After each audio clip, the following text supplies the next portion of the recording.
Hey folks, welcome back to Good Enough Customs. So, this week we are back on the Blazer.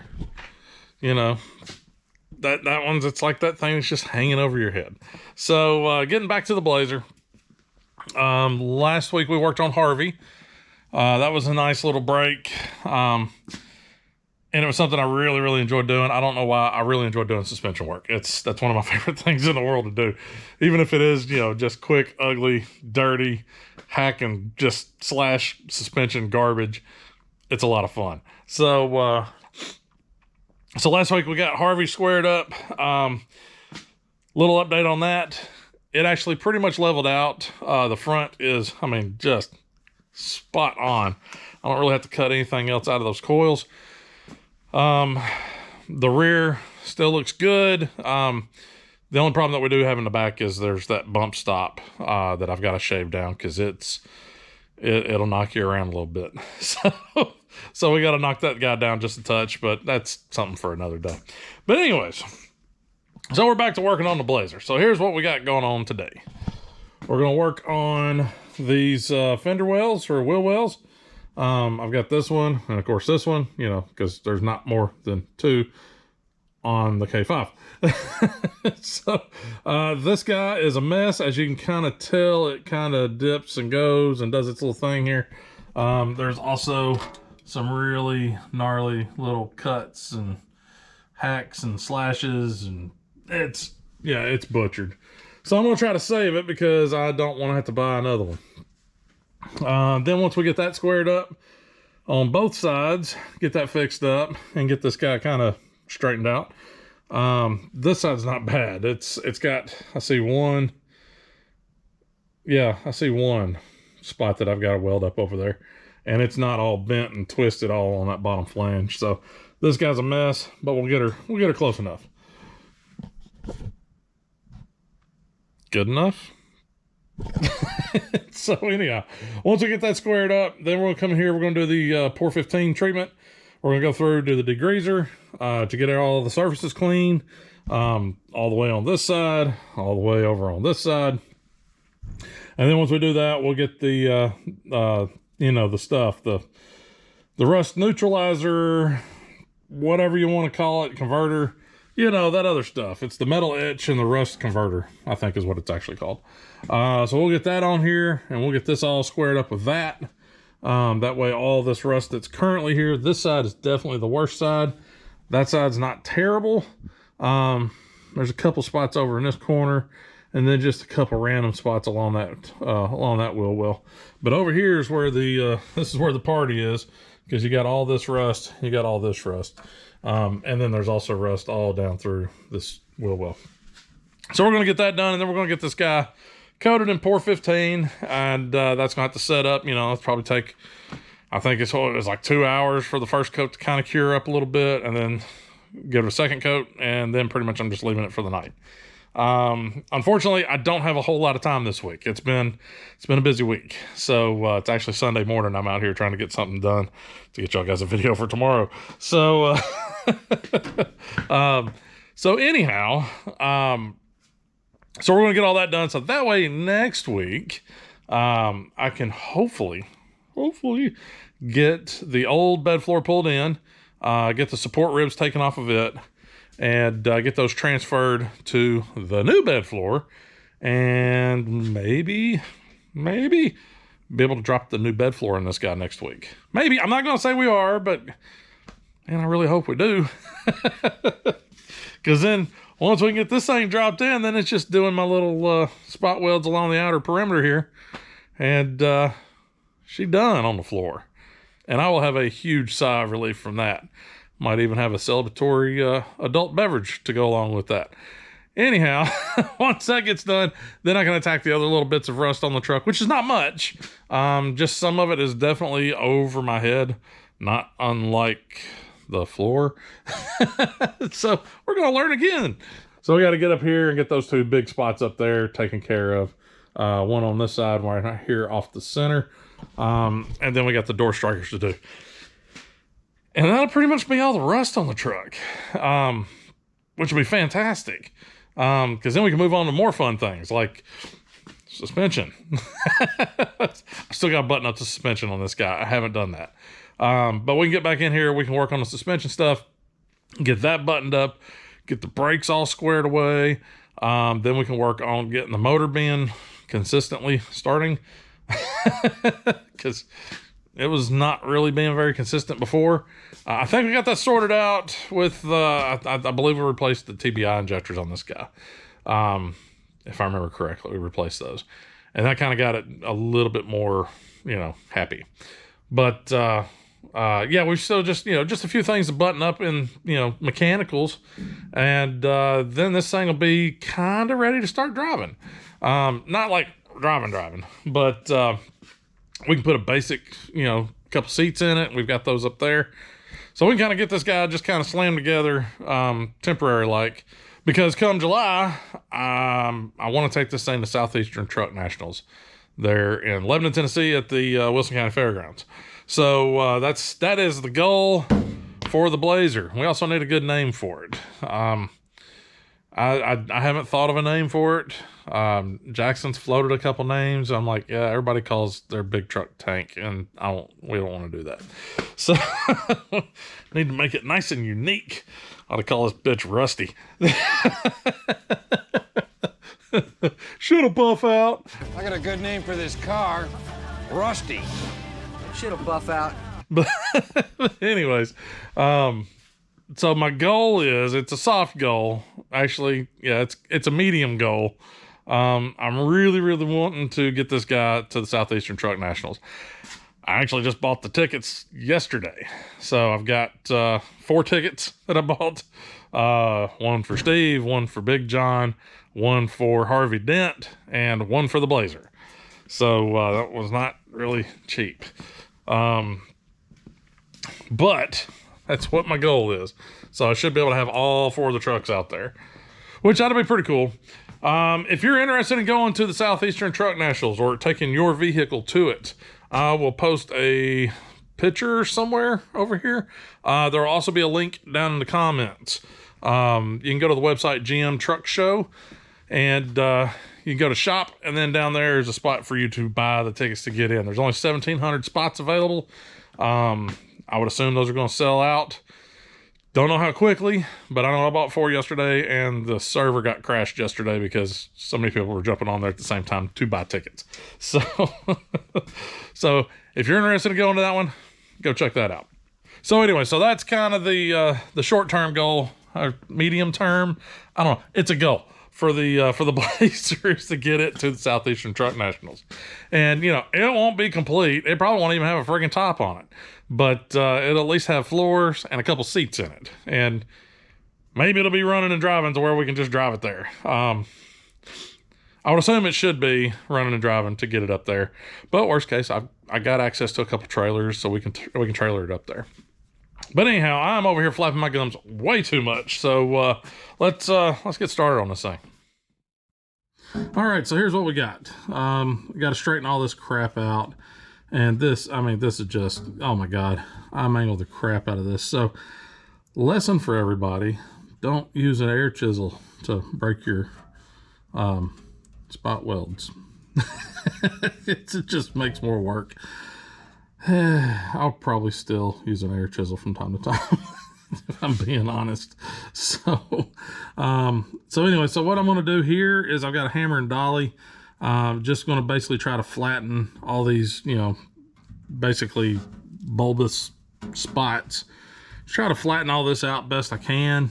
As far as straightening this whole piece out, I'm not sure how I'm going to go about that, but I think what I may do is once I get all this kind of flattened out, I'm going to come back. I've got a piece of angle iron that I can clamp in to give me a nice flat edge to work off of, and then I can either hit it with the hammer to try to flatten it out and make it where it goes, or make it go where it needs to, or I've got a C-clamp that I can take and just crank down to try and straighten this wobbliness that goes down through here.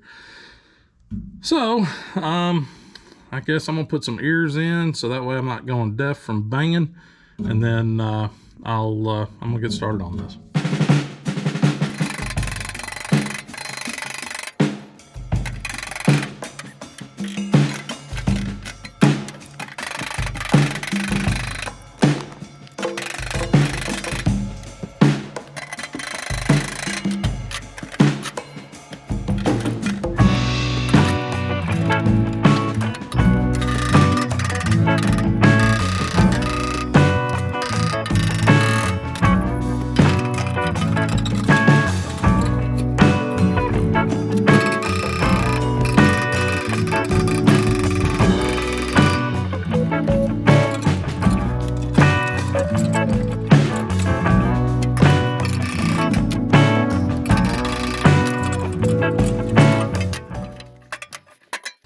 Well, it ain't perfect, but it's definitely a lot better than it was. You know, she's straight-ish. We still got a couple divots here, you know, to work on. You know, that spot I've still got to, you know, up here, it's got to get hit. Get that worked in a little bit. Still got a little bit here I got to work in. This is still divoted in really good, so I got to work this area. So it's pretty much more of the same. I'll probably just work these with the hammer and dolly, and try to get these, you know, dimples basically worked out, and then this guy, and then I can get in here. So then I can go back in here and hit it with the wire wheel, clean it up a little bit, and then I can start stitching this guy up and getting it ready to grind down and make it, you know, make it pretty again. So, all right, back to it.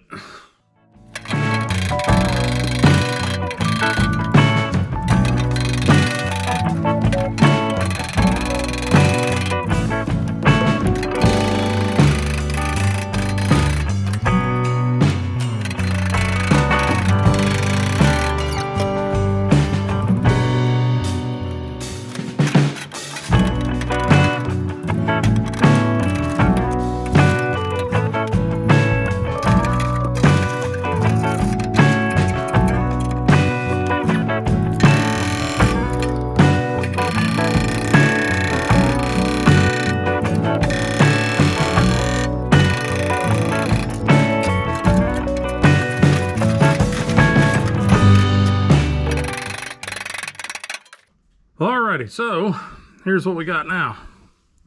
She's pretty flush. One thing that is definitely not going to be factory is, if you see right here, it's hard to, yeah, you can see this line right here. That's actually, this front face piece actually kind of dips back a little bit, and then it pops back out and comes up. So there's like a little flange type rolled area right here. That doesn't exist in this section. So that's kind of gone, which is actually causing this part to bow out a little bit. It's unfortunate, but I'm not going to be able to recreate that. I don't know even how to begin to do that. Well, I guess I could take a little piece of rod, some dowel rod that'd be about this size, and put it on something, piece of metal, and tuck it up in this corner, and then just beat it from this side to roll this down a little bit. That would straighten that up. That's a lot of work. That's a lot of work, and to be honest, my freaking hand and my arm are wore out. Swinging a hammer, you know, hats off to you if you swing a hammer for a living, because damn. I'm a keyboard warrior, so you know, there's not a whole lot of, you know, physical acuity needed for my job. Anyhow, so I'm going to let it just kind of ride as is. Even with that little bead kind of missing, it's not going to be a huge deal. That part is actually covered with seam seal anyways. And the issue of it bowing out right through here, that'll be cleared up once I set the floor in. That should push that. There's enough wiggle here, you know, for this thing to flare and do what it needs to do. This is not the strongest piece, so I figure once I put something in there, that ought to clear that up. and the rest will just get filled in with seam seal. So if there's any gaps, seam seal will take care of it. So that being said, I guess I'm going to get in here and wire wheel this, clean it up really good, and then get to it with the welder. So we'll catch back up here in a minute.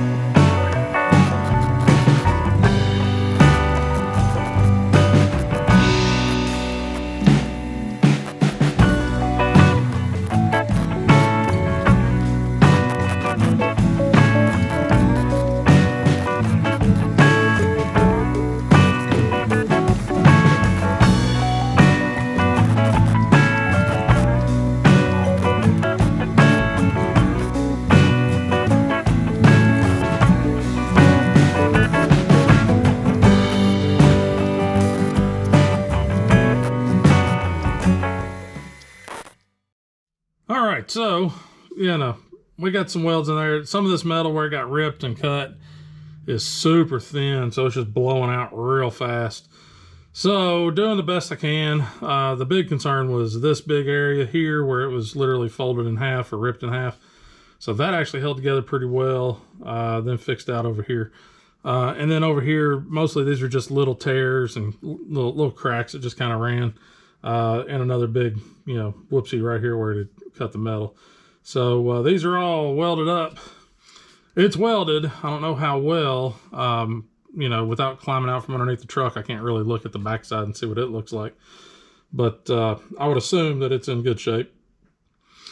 Actually, I can grab my phone and look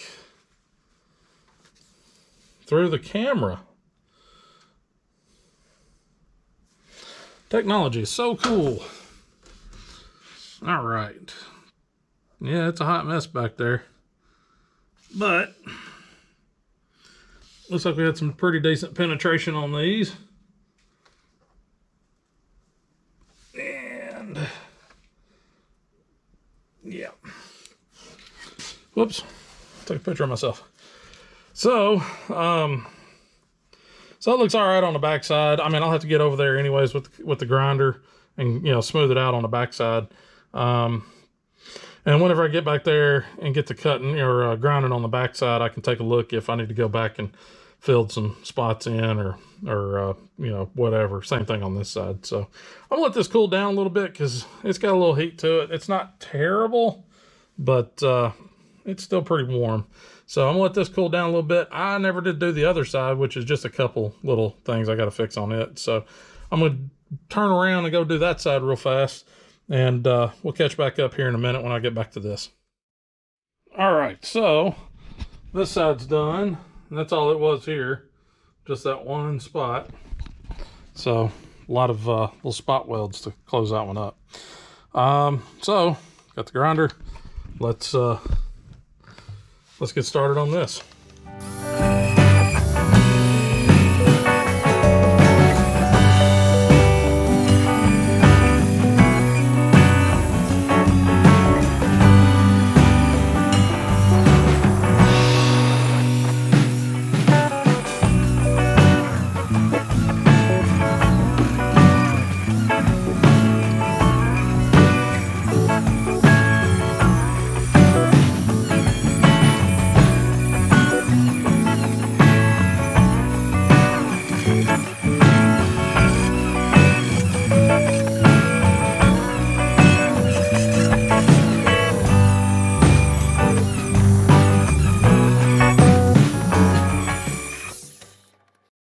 All right, well, that's now welded back up.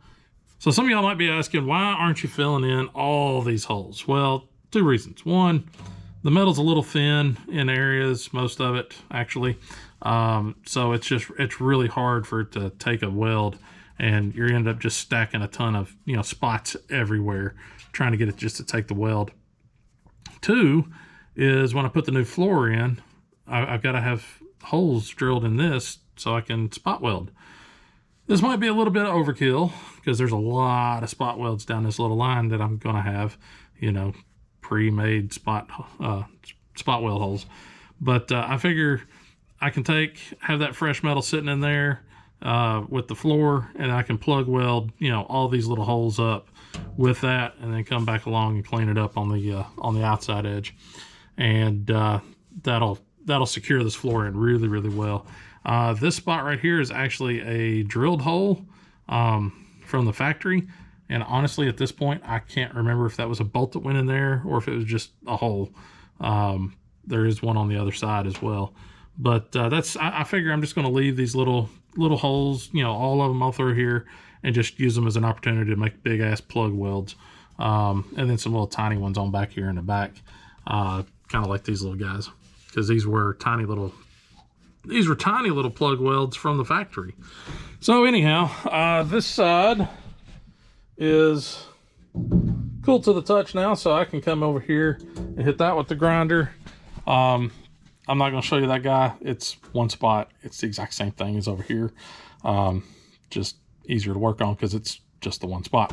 So I'm fixing to turn the camera off and just get some things done, cleaning up and getting stuff sorted out here. And then I guess I'll kick the camera back on when I go to do the pour 15 process. Not much to it. Y'all guys saw it, I don't know, a few weeks ago, maybe a month ago. You got to see me do the pour 15 on the back and on this piece.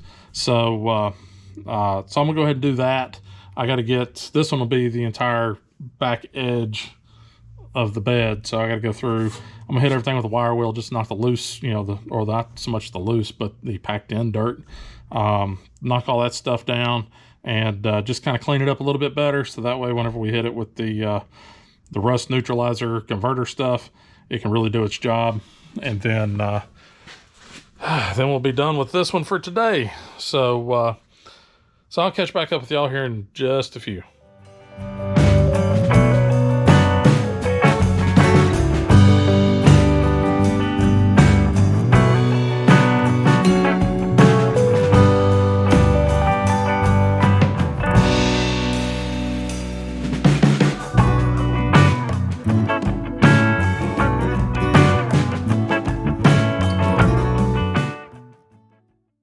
Alright, so now I just gotta let this stuff sit and dry. It just needs to air dry for however long it takes. Probably 15-20 minutes with as cool as it is out here. So we'll let this air dry, and then I'll get the brush on rust killer converter stuff done. So be back in a minute.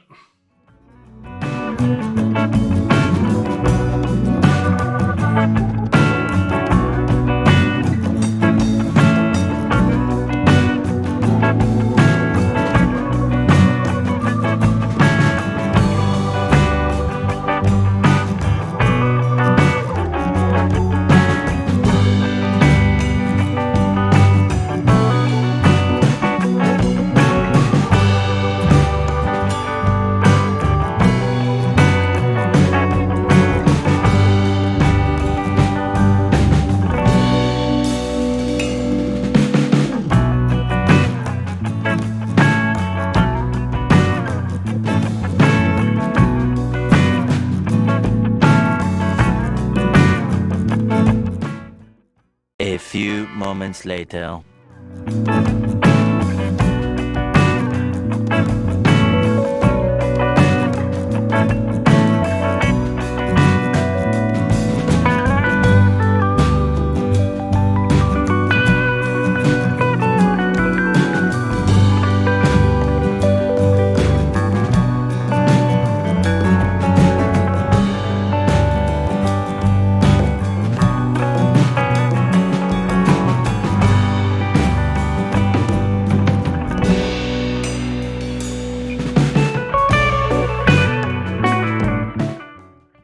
A few minutes later.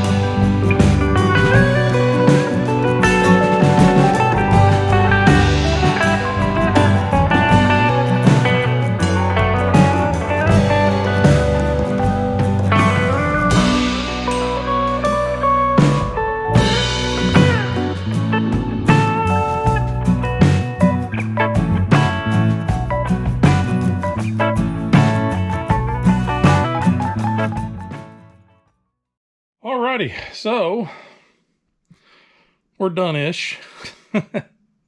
So first coat to second coat, you got to give it 2 to 6 hours to dry, depending on, you know, temperature of the area you're working in. It's a little cool outside, but I got the heater kind of cut on, so kind of maintaining 60-ish degrees here in the shop.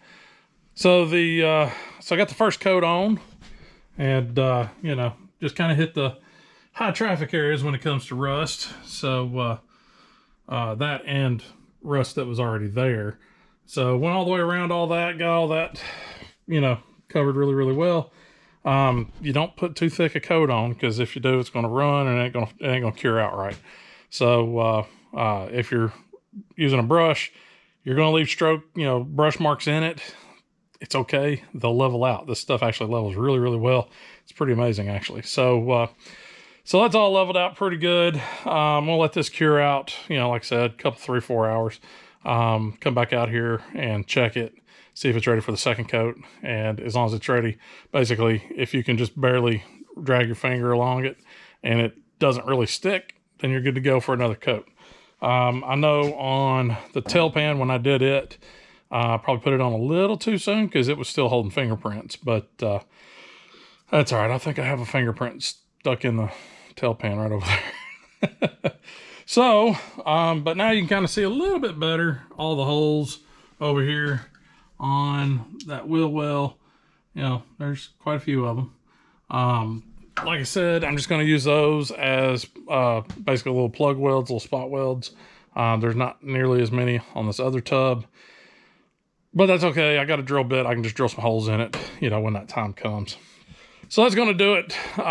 Unfortunately, this one's a little short and not a whole lot of stuff really going on here. Fix something that needed to be fixed. You know, next step of the process to get the bed floor in. I hate it, but this week was, well, to be honest, this week was exhausting. And I just didn't have the gumption to get out here yesterday and do any work.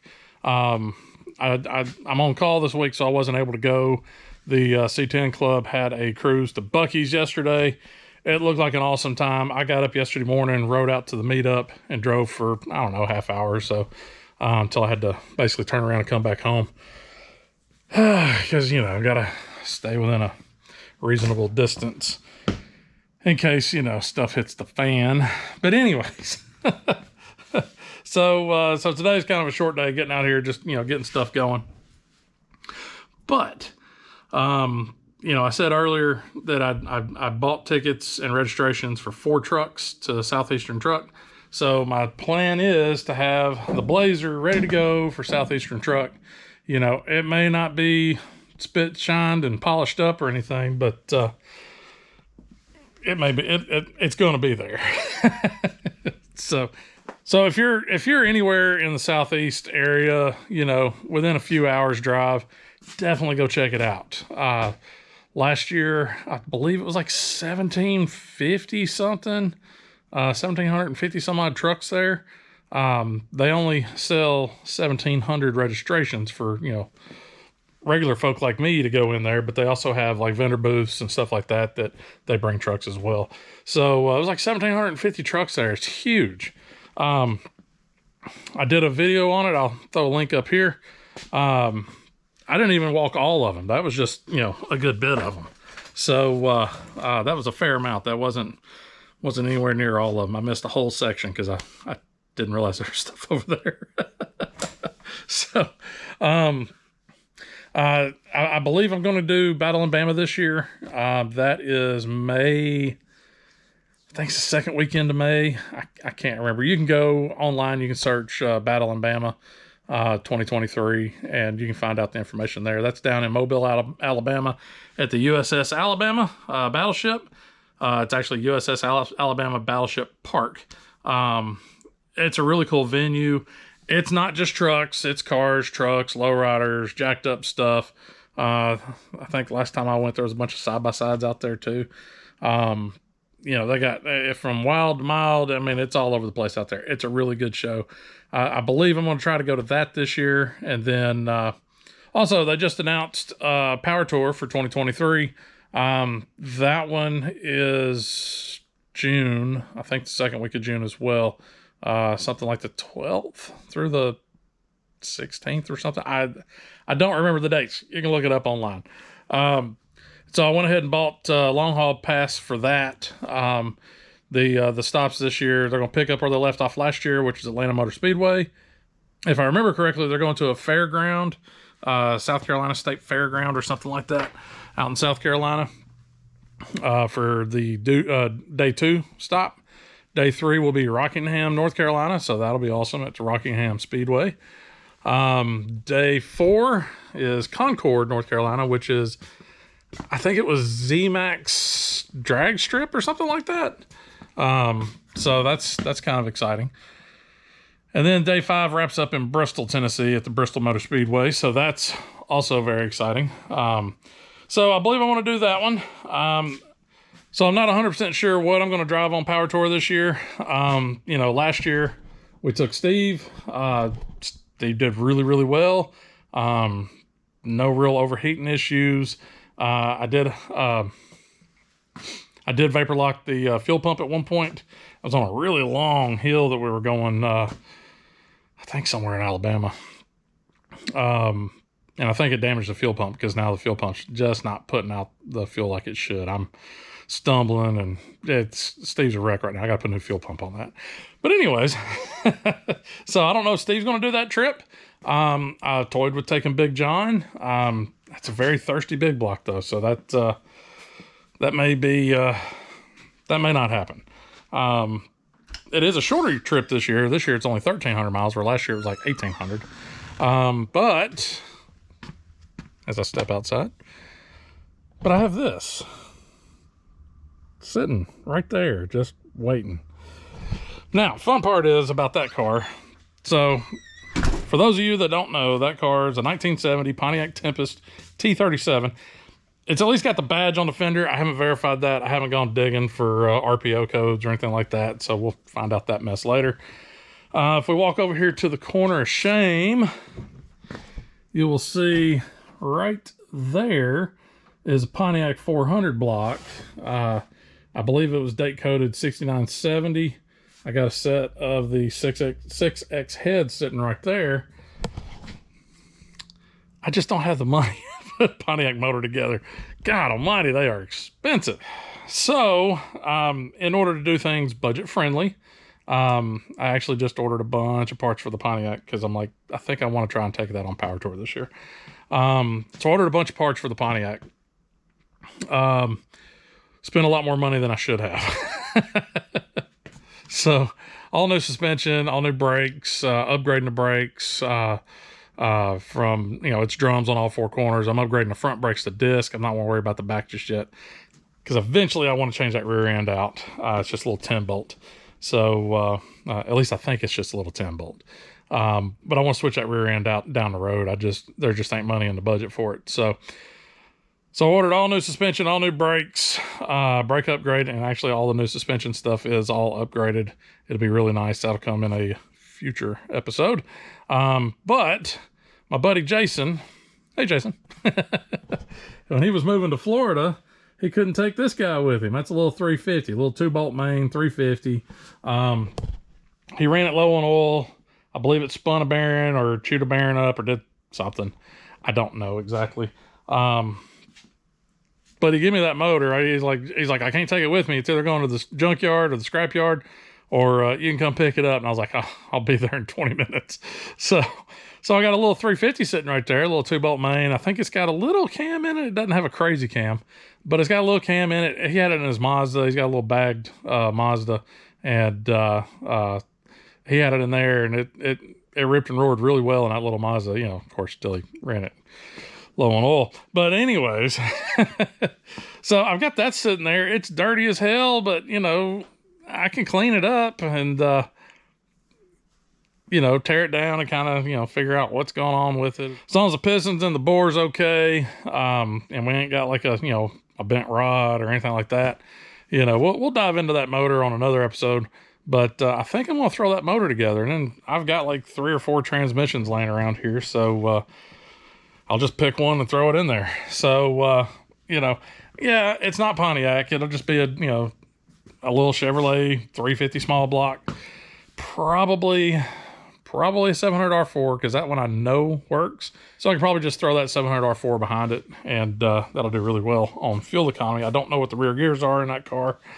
I know the floor needs some attention. You know, we're not going full bore like, you know, this. Just something to patch it up and get it by. So I think I'm gonna try and do it. That gives me about 5 months. I'll still be working on the Blazer. Don't worry, the Blazer's still gonna get worked on. Like I said, I have a little deadline for myself to make this thing make Southeastern Truck, which is in July. So so I think what I may do is continue working on the Blazer, obviously. Try to get this guy nailed down, done, where the floor's done, get the rust fixed, to where all that stuff's done on it, and then it's just working on the mechanics and all that other stuff. Realistically, that shouldn't take too much longer because the really hard work's done now. And then kind of pull the Pontiac in whenever my parts get here, probably sometime over the next few weeks.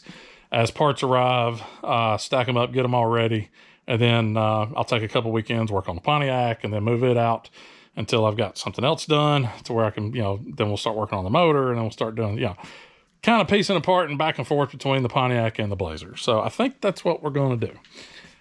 And then sometime in there, we'll throw in a little maintenance stuff. You know, Steve, he needs a few things. Like I said, fuel pump. The alignment is way off. I don't know what happened there, but the alignment's off. Pulls hard to the left, so it's, you know, NASCAR ready. Big John needs some tuning. Its alignment's off too. I don't know. I don't aim for potholes or anything, but all my vehicles need alignment. So, but anyhow, so that's kind of stuff to look forward to over the next 5 to 6 months. A lot of work on the Blazer, a lot of work on the Pontiac, a little bit of work on Steve, and a little bit of work on Big John. And Harvey might get tossed in the mix there a little bit too. So, all right, well, it is getting very late in the day on a Sunday, and I still have all the editing to do. So I'm gonna head inside, get started on the editing while this stuff tacks up. I won't worry about filming a second coat on this guy. It's literally the same as the first coat. So anyways, I do appreciate y'all guys tuning in and watching. If you like the video, be sure and hit the like button. Drop me a comment, folks. I love comments. Comments are great. They're even better for the algorithm. But if you've made it this far in the video and you haven't subscribed, you know, what are you waiting on? It's right there. Just click the little subscribe button. See a lot more of the Blazer and all these other things I just said. So, so anyways, thanks for watching, and we'll see y'all next week. And just remember, it ain't got to be perfect. Just good enough. We'll see y'all later.